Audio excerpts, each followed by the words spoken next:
안녕하세요. 존답생각의 존입니다. 오늘의 일문일답은요. 한번 깊이 공부를 해보는 걸로 하겠습니다. 저희 그 방문자 중 그 줄리우스 차님께서 이런 질문을 해주셨는데요. 조직도를 어떻게 구성하고 또 필요한 그 CXO 등의 임원을 누구인지를 고민하는 그런 과정과 경험을 궁금하다고 하셔서 한 부에 다 담아보려고 했는데 양이 너무 많아서 한번 좀 나눠봐야 될 것 같아요. 일단은 조직도에 대해서 한번 살펴보시죠. 이거의 기준은 이미 뭐 대기업을 성장한 회사도 아니고요. 작은 회사에서 이제 머문 회사가 아니라 어느 정도 성장한 회사의 조직도가 어떻게 변해가는가에 대해서 한번 살펴볼 거고요. 일단 그 모델로 삼은 회사는 이제 저희 샌드버드 같은 같이 주로 B2B, 사스, 뭐 파스, 이아스 등등 엔터프라이즈 소프트웨어, 결국 B2B로 그 클라우드 기반으로 소프트웨어를 판매하는 회사들의 약간 일반적인 모델을 한번 좀 담아봤습니다. 일단 그 아주 초기 기업에는 그 처음에 시드 단계 혹은 막 갓 창업한 단계에서는 대부분 뭐 약간 뭐 제품 만드는 사람과 또 뭐 CEO 혹은 약간 이렇게 사업 쪽 하는 사람, 혹은 사업팀이라고 부르잖아요. 그게 대부분 크게 그 한 두 덩이로 나눠서들 사업팀을 많이 꾸리는 것 같고요. 때로는 이제 초반에 뭐 특히 컨슈머 프로덕트, 한국은 이제 B2C 스타트업들이 많다 보니까 마케팅 쪽에 이제 어떤 팀원을 같이 갖고 이제 시작하는 경우들을 많이 보게 되죠. 그러다 보면은 가끔 창업한다고 해서 이렇게 찾아오는 팀들이 있어요. 연락이 오면은 보면 창업자가 5명인데 다 CXO 타이틀이에요. 막 CTO, CEO, CO, CSO 쭉 있거든요. 이런 거 보면은 절대 이렇게 하지 마시고요. 어디 가서 이제 투자자를 만나거나 특히 해외 진출할 때 보면은 약간 여기 아직 그 학생들 동아리인가? 약간 이런 인상을 줄 수 있으니까요. 이런 거 꼭 조심하시고요. 근데 크게 팀을 꾸리실 때 결국은 나중에 회계적으로 이렇게 보시겠지만 회계 혹은 예산을 잡을 때 크게 G&A, R&D 그리고 S&M 이렇게 나눠서 좀 생각을 해보시면 좋아요. G&A는 이제 General Administrator라고 해서 일반 관리고 R&D는 뭐 Research and Development, 연구개발 그리고 S&M은 Sales and Marketing. 그래서 영업과 마케팅으로 이렇게 한 크게 세 덩이 정도로 생각을 해보시면 좋을 것 같고요. 주로 이렇게 뭐 조직도를 그리면 아마 CEO가 그 나머지 세 가지에 대해서 이제 관장을 하는 경영자가 되겠죠. 그리고 뭐 어떤 분들은 이제 그 역피라미드 구조라고 해서 이제 CEO랑 이렇게 조직도를 이렇게 거꾸로 그리는 경우도 있고요. 약간 곁다리인데 서비스 리더십이라고 해서 고객을 제일 위에 두고 임직원분들이 고객을 가장 잘 서빙하고 결국 회사 경영진들은 모든 조직을 서포팅하고 잘 해서 고객들을 제일 잘 서빙하는 이런 좀 개념도 있긴 한데 일단 일반적으로는 이런 약간 피라미드형 조직도가 다들 눈에 익숙하니까 이 모델을 가지고 한번 설명드려 볼게요. 네, 그러면 나중에 이제 점차 회사가 커졌을 때 궁극적으로 이런 영역에서 각 영역별로 어떤 타이틀들이 어떤 리더들이 생기냐면은 G&A 쪽에서는 이런 CO, CFO, 또 중간에 R&D에서는 CTO, CPO, 뭐 Chief Product Officer, 그리고 Sales and Marketing은 Chief Revenue Officer, Chief Marketing Officer 이런 쪽으로 이제 타이틀들이 점차 진화를 하게 되는데 당연히 얼리 스테이지는 이렇게 이런 타이틀이 등장하지 않습니다. 그래서 한 가지 팁을 드리자면은 특히 이제 미국 스타트업들이 굉장히 많이 쓰는 방법인데 뭐 VP, CXO, 디렉터 이렇게 하면 너무 직급 같은 느낌이 들다 보니까 처음에 헤드 오브로 통칭을 다 해요. 그리고 헤드 오브 마케팅, 헤드 오브 프로덕트 이런 식으로 하다 보면은 헤드 오브 세일즈 이렇게 쭉 가다 보면은 결국 직급직이나 그런 것보다는 역할에 되게 초점을 영역에 초점을 맞추게 되잖아요. 아, 이 사람이 이런 쪽을 좀 오닝하고 드라이브하는 사람이구나. 그리고 나중에 이게 위아래로 조직을 늘리기에도 놀리기에도 용이하고요. 그래서 뭐 이 극단적 예로는 뭐 아틀라시안 지라로 유명한 아틀라시안 같은 회사는 모든 타이틀을 다 합쳐가지고 헤드 오브로 다 통일했고요. 물론 뭐 대외적으로 링크드인 프로파일이나 레주메는 뭐 VP다, 나는 VP야, 나는 뭐였어 이렇게 쓰기도 하지만 내부에서 다 헤드 오브를 통일을 하는 등 그런 식으로 가는 경우도 있습니다. 하여튼 그래서 헤드 오브 무슨 타이틀로 초반에 시작을 하시면은 상당히 좀 용이하실 거예요. 그래서 얼리 스테이지에서 이제 CEO가 이제 G&A, R&D, S&M이 있으면은 그 아래에 이제 팀들이 늘기 시작하잖아요. 대부분 그래서 초기에 제품을 만드는 뭐 테크 스타트업 같은 경우는 아마 R&D 비중이 초반에 제일 커지죠. 엔지니어링이 늘어나죠. 뭐 iOS 개발자 뽑죠, 안드로이드 개발자 뽑죠, 서버 개발자 뽑죠, 웹 개발자 뽑죠, 뭐 디자이너 뽑아야 되죠, 등등등 이렇게 하고 뭐 PM도 하고 한국에서는 기획자라고 부르기도 하는데 미국에서는 좀 다르죠. 프로덕트 매니저 역할은. 아무튼 그렇게 해서 이제 조직들을 늘려 나가게 되고 그러다 보면 이제 마케팅 쪽이 좀 늘기도 하고 컨슈머 프로덕트 같은 경우는 B2B 같은 경우는 영업이 먼저 좀 늘기도 하겠죠. 그러면서 자연스럽게 사람이 늘면서 약간 어드민이라고 해서 이제 초반에는 약간의 인사 노무 또 약간의 회계 및 뭐 그 외부랑 그리고 회계법인이랑 일을 한다던가 좀 제너럴 어드민 분으로 일을 시작하신 경우가 많고요. 그래서 사람 헤드 카운트가 뭐 15명에서 한 20명 정도 됐었을 때부터 인사라든가 또 뭐 재무 이런 쪽이 좀 늘어나는 경우도 있습니다. 이런 식으로 이제 조직도를 해서 뭐 한 20명 남짓 뭐 많게는 50명까지 대충 요런 그 골자로 가죠. 그러다 나중에 좀 성장 단계로 가게 되면은 대충 뭐 매출 한 100억에서 1000억 정도 하는 회사들은요. 이런 조직들 많이 가요. 한 2-3천억까지도 대부분 크게 골자는 요런 왁구에서 많이들 그 적어도 미국 테크 스타트업 같은 경우는 많이 가게 되고요. 여기서 좀 뭐 몇 가지 뭐 좀 특이한 것들은 어떤 경우 뭐 비즈데브, 콜프데브가 세일즈 마케팅에 들어가 있기도 하고 뭐 세일즈 이네이블먼트가 뭐 저 마케팅에 맞겠네요. 이런 식으로 좀 조직도 안에서도 좀 유동성이 있어요, 회사마다. 그런 것들 좀 참고하시면 좋을 것 같고요. 일단 하나하나 좀 세부적으로 살펴볼게요. 일단 R&D. R&D는 주로 이제 뭐 예를 들어 공동 창업자 CTO다. 그러면 그 안에 크게 프로덕트 매니지먼트, 엔지니어링 디자인, 미국에서 EDP라고 부르죠. 엔지니어링 디자인, 프로덕트 매니지먼트. 이렇게 세 가지 정도 이제 그 도메인으로 나누긴 하는데, 예. 그런데 이게 가끔 가다 보면 제품에 훨씬 더 많이 포커스 맞춰져 있는 경우는 뭐 CPO, Chief Product Officer가 대체하는 경우도 있고요. 그리고 어떤 적으로 아주 극단적으로는 각 영역별로 이렇게 CXO 타이틀들이 나오는 경우도 있는데, 결국 그 회사의 DNA, 회사의 코어가 뭐냐에 따라서 어느 쪽에서 좀 비중을 두고, 또 특히 초기에 뭐 코파운더나 초기에 매니지먼트나 경영진들, 리더십이 강한 사람이 어떤 사람들이 조인하는가에 따라서 구성은 좀 달라질 수 있는 것 같아요. 그리고 마찬가지로 꼭 CXO가 아니라 헤드 오브 엔지니어링, 헤드 오브 디자인 이런 식으로 출발하는 것을 저는 당연히 추천드리고요. 그리고 제가 가장 일반적으로 본 그 사스 회사들의 특징은 약간 이렇게 엔지니어링 CTO가 많이 오닝하고, 저 엔지니어링 하위에는 뭐 인프라, 뭐 데이터 다 들어가 있겠죠. 그리고 이제 CPO가 디자인과 프로덕트 매니지먼트를 오너하는 쪽으로 가게 되고요. 저 디자인 안에 사실 또 이게 마케팅 쪽 이런 쪽도 있고 제품 쪽도 있다 보니까, 여기서 말하는 디자인은 그 제품 쪽으로 좀 국한돼서 이해해 주시면 좋을 것 같고요. 그리고 조직이 이렇게 트랜지션하는 조직도 많은데, 이런 경우도 봤었어요.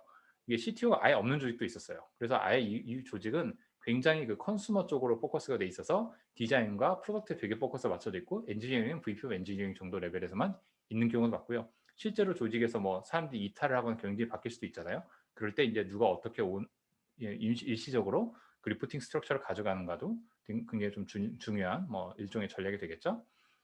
뭐 일단 통상적인 모델을 한번 가정해 볼게요. 그래서 일단 공동 창업자가 됐던 뭐가 됐던 뭐 외부에서 영입한 사람이 CTO가 있고요. 그 사람이 이렇게 세 가지 EDP를 운영한다고 했었을 때, 엔지니어링 대부분 초반에 펑셔널하게 나눠지죠. 왜냐면 제품이 한 개니까. 그래서 클라이언트 하면 뭐 iOS, 안드로이드, 뭐 자바스크립트 이런 게 있을 거고, 서버, 또 나중에 뭐 인프라, 데브옵스, 뭐 클라우드 뭐 등등 이렇게 생길 거고, 디자인 쪽에서는 UI 디자인 있을 거고, 한국에서 뭐 UX 혹은 기획자라고 부르는데, 이건 좀 이따 살펴볼게요. 그리고 이제 프로덕트 매니지먼트라고 해서 이제 제품을 실제로 뭐 출시부터 해서 뭐 마케팅과 다른 조직과도 잘 호흡하게 해주는 역할이 있을 거고요.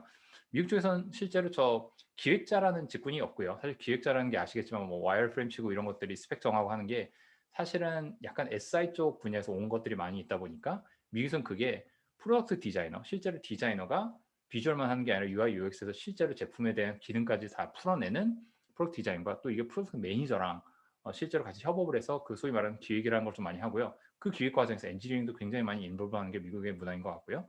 디자인 안에서 또 UX 리서처도 생기고, 저 안에서 브랜드 디자인 혹은 마케팅 디자인 쪽이 저게 마케팅 쪽에 속해 있는 경우도 있고 디자인 쪽에 속해 있는 경우도 있는데요. 그런 좀 이렇게, 그래서 이제 회사로 좀 처리해놨고, 엔지니어링 안에는 또 TPM이라고 해서 테크니컬 프로그램 매니저, 프로덕트 매니저랑 좀 차이가 있죠. 이런 쪽이 이제 좀 조직이 좀 더 이렇게 진화를 하면서 이런 역할들도 있는 것 같습니다. 그리고 조직이 멀티 프로덕트 조직으로 가면서 대부분 프로덕트 단위로 조직을 좀 변화시켜 나가는 것 같아요. 샌드보드도 비슷한 과정을 거쳤고, 그럼 프로덕트별로 뭐 PM, 엔지니어링 디자인들이 이제 어느 정도 속하게 되고, 그 중에서 조직이 상대적으로 좀 헤드카운트가 적은 조직이나 이런 쪽은 어느 정도 이제 같이 한 디자인 팀이든 뭐 한 PM 팀 내에서 한 두 가지 제품을 동시에 담당한다든가 이런 식으로 하는데, 결국 회사가 커지면 커질수록 제품 각각이 어느 정도 성수도 올라가면 올라갈수록 독립적인 이제 P&L로 가는 경우도 꽤 이제 많은 것 같고, 결국은 저 프로덕트 오너가 나중에 마케팅, 세일즈까지 다 오닝하면서 GM 같은 스트럭처로 가는 경우도, 제너럴 매니저죠. 그런 경우도 많이 보게 되는 것 같습니다. 그럴 경우 이제 CTO가 엔지니어링 조직을 횡적으로 오닝하는 형태로 많이 변하게 되는 것 같고요. 일단 간단하게 R&D 조직을 살펴봤고요. 초기 기업에서 많이 좀 질문을 받는 게 CTO랑 VP 오브 엔지니어링, 특히 이게 이제 시리즈 A, 시리즈 B 펀딩하고 나서 미국에서는 이제 흔히 일어나는 일인데, 저희도 내부적으로 좀 많이 리서치를 해봤었고요. 간단하게 보시면 이렇게 생각하시면 될 것 같아요.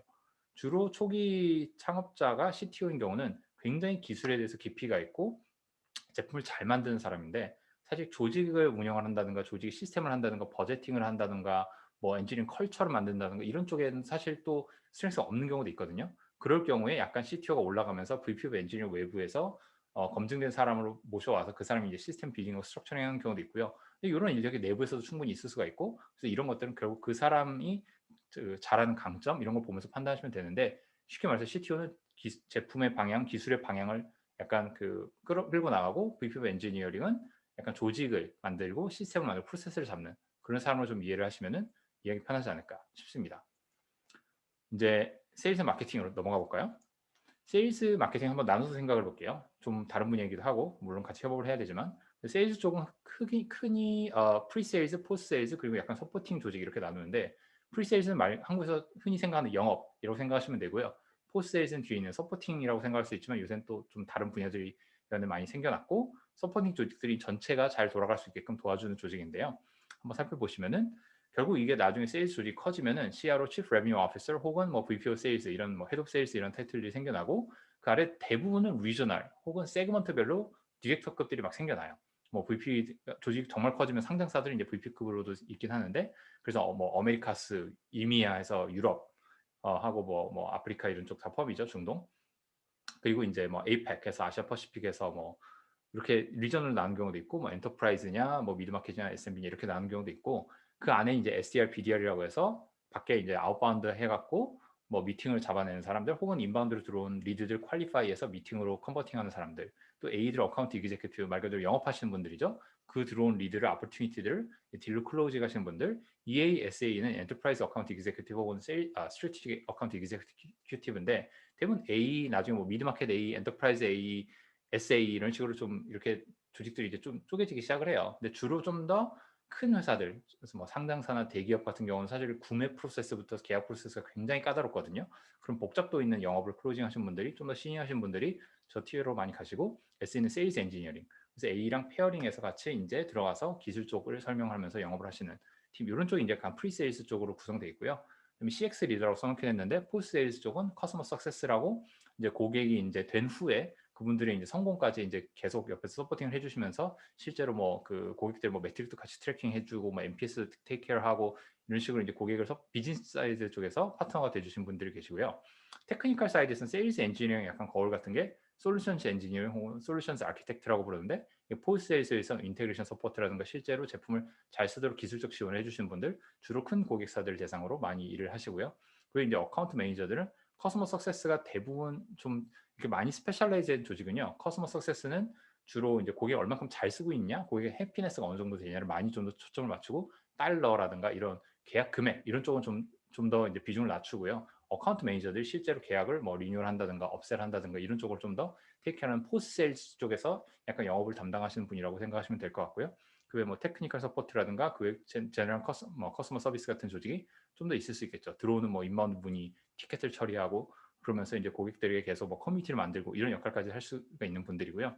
그 외에 이제 서포팅 조직으로는 세일즈 이네블먼트라고 해서 이 정말 많은 이제 세일즈 그 사람들이 회사에 이제 들어오고 뭐 나가고 할 텐데 그런 사람들에게 트레이닝하고 얼만큼 그 중간에 새로운 콘텐츠가 나오면 또 업데이트해드리고 교육하고 그런 쪽에서 이제 전반적으로 세일즈를 도와주는 조직이고요.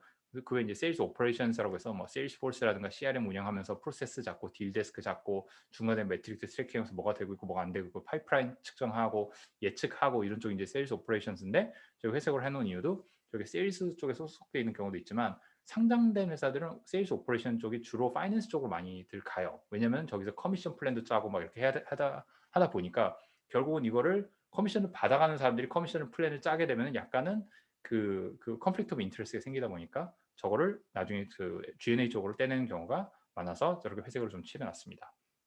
그럼 또 많이 받게 되는 질문이 언제 영업 임원 뽑나요? 이런 얘기를 하는데 저번 편에 이제 미국에서 그 임원 뽑는 프로세스에 대해서 안내 드렸었잖아요. 미국에서 이렇게 사스 B2B 쪽에서는 약간은 그냥 플레이북들이 있어요. 초반에는 그냥 파운더 세일을 무조건 해야 되고요. 그 초기에 그 파운더들이 어떻게든 팔아야 돼요. 그래서 뭐 매출 10억이 됐든 20억이 됐든 어떻게든 최대한 만들어야 되고 대부분 뭐 작으면 매출 5억, 뭐 많으면 매출 20억 그 사이 언저리에서 대부분 영업 사원들을 한 2명에서 3명 정도 뽑은 상태가 되거든요. 꼭 그 투인 아니면 트리플렛으로 뽑으라고 하는데 2명 혹은 3명으로 같이 뽑아서 그 사람 사이 왜냐면 뭐가 어떤 사람이 어떻게 잘하는지 모르니까 그렇게 해서 한 2-3명을 해서 서로 벤치마킹을 하면서 이런 건 잘 되네 이런 건 잘 안 되는 걸 파악을 하셔야 되고요. 특히 파운더 세일로 이게 약간 리피터블하다는 걸 보여주기 전에는요. 영업 사람들이 잘 조인하려고 하지 않아요. 그렇기 때문에 최대한 그런 약간의 플레이북을 최소한을 만든 다음에 영업 사람 2-3명을 뽑아서 그 플레이북을 한번 적용시켜 보고요. 그리고 이게 파운더가 팔 때랑 영업 사원들 팔 때가 좀 차이가 나거든요. 왜냐면 그분들이 못 팔아서가 아니라 그분들은 어디 가서 그거 만들어 드리겠습니다. 제가 가서 CTO 설득해 볼게요. 이렇게 말을 못 하세요. 해서도 안 되고요. 그러다 보니까 이제 그런 걸 파운더 세일에서 세일즈 세일로 넘어가면서 이제 플레이북들을 수정하게 되죠. 그러면 이거 멘트를 이렇게 바꿔보자. 이메일을 이렇게 써보자. 콜을 할 때 이렇게 하자. 이런 순서대로 이제 프라이싱을 뭐 피치를 해보자. 이런 것들 이제 플레이북을 좀 더 정교하게 하다 보면은 2-3명 정도에서 어느 정도 사람들이 목표치를 달성하는 거 보면서 리피터블 해지네, 스케일러블 해지네 할때 그때 이제 헤드 오브 세일즈 뽑는 거죠. 그러면 아까 말씀드린 대로 통상 뭐 매출 5억에서 뭐 한 연간 ARR 기준 5억에서 한 20억 사이 뭐 더 늦으면 저희 같은 경우는 훨씬 뒤에 뽑긴 했는데 그렇게 해서 이제 영업 위원을 뽑고 그러면 그분이 이제 그 플레이북을 보고 본인이 들어가서 대부분 이런 분들은 뒤에서 엔터프라이즈 세일즈를 해보신 분들이거든요. 그러니까 고객들 막 이렇게 하면서 본인들이 이제 자기 플레이북을 좀 더 진화시키고요. 이러면서 프로세스, 세일즈 프로세스 쫙 잡아나가고 그걸 어떻게 매절할 건가, 시스템을 어떻게 빌드하자, CRM 도입하고 세일즈 옵스 뽑자, 이네블 뽑자, 리저널 디렉터 뽑자 이런 식으로 그분이 와서 이제 약간 팀 빌딩을 하면서 이제 회사를 성장시키게 되겠죠. 예, 마케팅을 넘어가 볼까요? 마케팅은 크게 한 세 가지 도메인으로 나눠서 보는데요. 미국에서는 한 가지는 프로덕트 마케팅, 두 번째 디맨드 젠, 세 번째가 이제 그 브랜드 앤 콘텐트 약간 이렇게 좀 나누고요. 대부분 브랜드 앤 콘텐트는 좀 나중에 오는 경우가 있고요. 콘텐츠는 먼저 오는 경우도 있어요. 근데 아무튼 크게 그래서 프로덕트 마케팅과 디맨드 젠 쪽으로 좀 더 이렇게 보는 편인데 그러면 결국은 마케팅은 CMO, Chief Marketing Officer 혹은 Head of Marketing이 리드하게 되고요. 프로덕트 마케팅은요, 사실 PMM이 쭉 늘어나요. 저 사람들이 안에서 이제 어떻게 하면 제품 포지셔닝하고 어떻게 밸류 프로포지션하고 어떻게 그 덱들 만들어서 세일즈 팀에다가 세일즈 이네블먼트 통해서 세일즈 팀을 트레이닝 할 건가 전반적으로 뭐 웹사이트 컨텐츠 등등을 다 만드시는 분들이고요.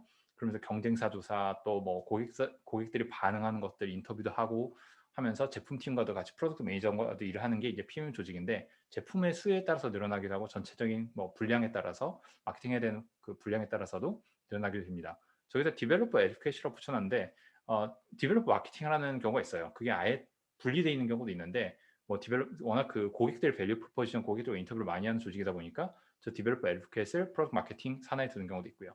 디맨드 젠은요. 약간 그런 컨텐츠, 스토리텔링 뭐 이런 쪽에서 완전히 반대.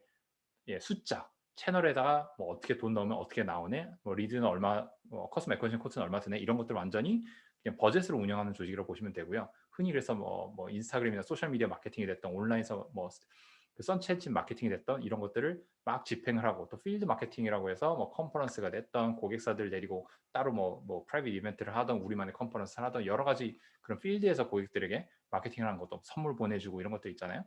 그런 것들 이제 필드 마케터들이 하고 특히 글로벌리 마케팅 해야 되는 조직은 또 리저널별로 마케팅 매니저들이 있는 경우가 많고요.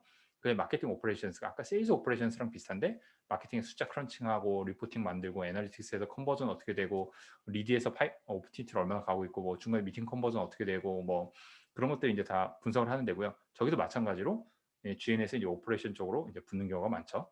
그다음에 이제 브랜드 콘텐트, 브랜드는 정말 나중에 오는 경우가 많아요. 에어비앤비도 이미 시가총액 뭐 몇십 조 됐을 때인가요? 몇 조 됐을 때 이제 처음으로 브랜드 리뉴얼을 했는데요. 그전에는 이제 컨텐츠 쪽으로 하는 거는 정말 좋은 경우가 많고요. 특히 최근에 바텀업 어답션 모델이다, 바텀업 세일즈, 프로덕트 레드 그로스 이런 표현들이 있는데 주로 컨텐츠를 쓰고 SEO를 잔뜩 해가지고 인바운드 마케팅 엔진을 만드는 것들이 워낙 지금 약간 대세이기도 하고요. 물론 완전 엔터프라이즈 대상으로 하는 전용 뭐 하이엔드 쪽 세일즈 쪽 같은 경우 사실 이쪽으로 안 하는 경우도 많은데 약간 뭐 미드마켓 SMB 또 뭐 바텀업 어답션 모델 쪽에서 셀프 서비스 이런 쪽에서는 SEO 컨텐츠 마케팅을 굉장히 많이 하는 편이고 샌드버드도 그에 해당되는 경우고요. 나중에 이제 브랜드 마케터가 들어오던가 뭐 나중에 애널리스트 릴레이션십에서 뭐 그 포레스터 가트너 이런 데랑 이런 것도 이쪽으로 들어오는 경우가 많이 있습니다. 네, 이제 마지막 G&A 쪽인데요. G&A는요, 흔히 이제 CFO 혹은 CEO가 나중에 오닝하는 경우가 많고 그 산하에 보면은 FP&A, Financial Planning and Accounting이라서 재무회계 쪽이고요. P&C, 저희 People and Culture라고 부르는데 통상 전통적으로는 HR, 저희는 HR이라는 단어를 안 쓰고요. 그 다음에 이제 Operations, 그 다음에 Trust and Safety라고 해서 이제 보안이나 각종 컴플라이언스 담당, 그 외에 이제 약간 그 별개로 이제 General Counsel이라고 해서 법률 담당 이런 쪽으로 이제 분야들이 나눠지게 되는데 저도 마찬가지로 저렇게 분리되는 경우가 있어요. FP&A가 커지면 그 위에 CFO가 전담을 하기도 하고요. PNC 전담으로 CPO, Chief People Officer입니다. 이때는 프로덕트가 아니고 혹은 Chief HRO라고 부르기도 하고요. Operations 위에 CEO 두기도 하고 Trust and Safety 위에 뭐 CIO, CSO 뭐 하고 때로는 Trust and Safety가 General Counsel 쪽으로 붙기도 하고요. 왜냐하면 컴플라이언스랑 그 법률 담당을 너무 그 많이 하기 때문에 그래서 G&A가 흔히 지나는 과정 이런 식으로 좀 가요. CFO 혹은 CEO가 대부분 초기에는 내부에서 법무팀을 갖고 있는 경우가 많지 않기 때문에 대부분 외부에 이제 corporate counsel이라고 해서 두고 또 세일즈 쪽에서 딜 도와주는 것도 HR 쪽에서 그 어토니 뭐 카운슬 두고 이렇게 해서 그 각 법률 분야별로 외부랑 이제 일을 하는 내부 카운터파트가 있게 마련이고요. FP&A 아래는 아까 말씀드린 대로 파이낸셜 플래닝, 어카운팅, 그다음에 ARAP, 어카운트 리시블 돈 받는 거, 어카운트 페이블 돈 주는 거 그런 조직들이 이제 생겨나게 되고요. 오퍼레이션스 조직은 이제 세일즈 오퍼레이션 아까 말씀드린 세일즈 팀을 서포팅하는 쪽 또 비즈니스 오퍼레이션스라고 해서 전반적인 이제 비즈니스를 잘 돌아가게끔 뭐 여러 가지 그 비즈니스 오퍼레이팅 매트릭스 측정을 한다든가, 또 BI에서 비즈니스 인텔리전스 이런 조직으로 좀 분화가 되는 경우도 있고요. 마케팅 오퍼레이션 아까 잠깐 설명드렸었고, 그게 이제 비즈뎁 콜프뎁에서 사업 개발 혹은 파트너십, 또 콜프뎁은 뭐 M&A 이런 것들로 한 조직이 여기 있기도 하고, 저게 이제 그 뭐죠, 원래 뭐 마케팅이나 세일스 쪽으로 붙는 경우도 많이 있습니다. 근데 주로 콜프뎁을 하면은 결국 이제 G&A 쪽으로 넘어오고요. 비즈뎁 쪽 비중, 파트너십, 채널 이런 쪽이 많으면은 세일즈 앤 마케팅 쪽, S&M 쪽으로 붙는 경우가 많죠. 트러스트 앤 세이프티 안에는 인포메이션 시큐리티, 당연히 컴플라이언스 할 때 뭐 SOC 2 타입 2, 뭐 히파 컴플라이언스, 뭐 ISO 27001 이런 것도 할 때 이제 저 팀에서 활약을 하게 되고요. 특히 이제 큰 고객사들과 일할 때는 되게 꼭 필수적인 조직인 게, 큰 고객사들과 항상 시큐리티 퀘스천에어들을 주고받거니 하잖아요. 뭐 질문지 200개, 500개씩 오고 하는데, 그때마다 이 팀에서 이제 수고를 해주셔서 영업팀에서 영업에 집중할 수 있도록 많이 도와주시고요. 그 회사의 전체적인 이제 IT 서비스 사겠죠. 뭐 VPN 하는 것부터 해서 뭐 여러 가지 모바일 MDM 모바일 기기 통제하는 것들은 이 팀에서 담당하게 되고, 이제 PNC 쪽에서는 크게 세 가지로 꼽는데요. 옛날에 L&D, Learning and Development라고 불렀고, 최근에 뭐 Development and Experience라고 해서 사람들 이제 경험을 총괄하는 쪽, 사람들 트레이닝하고 매니저 트레이닝하고 뭐 사람들 인게이지먼트 서베이하고 그런 쪽에 이제 담당하는 쪽이고요. People Ops는 이제 여러 가지 폴리시 만들고 정책 만들고 뭐 그 복리후생 만들고 사람들에게 뭐 인사 전반적인 노무라든가 이런 쪽을 담당하는 쪽이고, 그게 이제 리크루팅 조직이 있겠죠. 그래서 한 세 가지 꼭지를 있고, 각각 별로 이제 매니저나 디렉터급 분들이 이제 운영을 하시게 되고, 그 외에 이제 그 인사를 총괄하는 뭐 치프 피플 오피서, CHRO, 헤드 오브 PNC 이런 여러 가지 복합적인 타이틀로 담당하는 분이 계실 수 있겠죠. 일단 크게 좀 살펴봤고요. 오늘 시간상 이제 다 못 다룬 주제들이 몇 가지가 있어서 다음 편에 이런 걸 한번 살펴볼게요.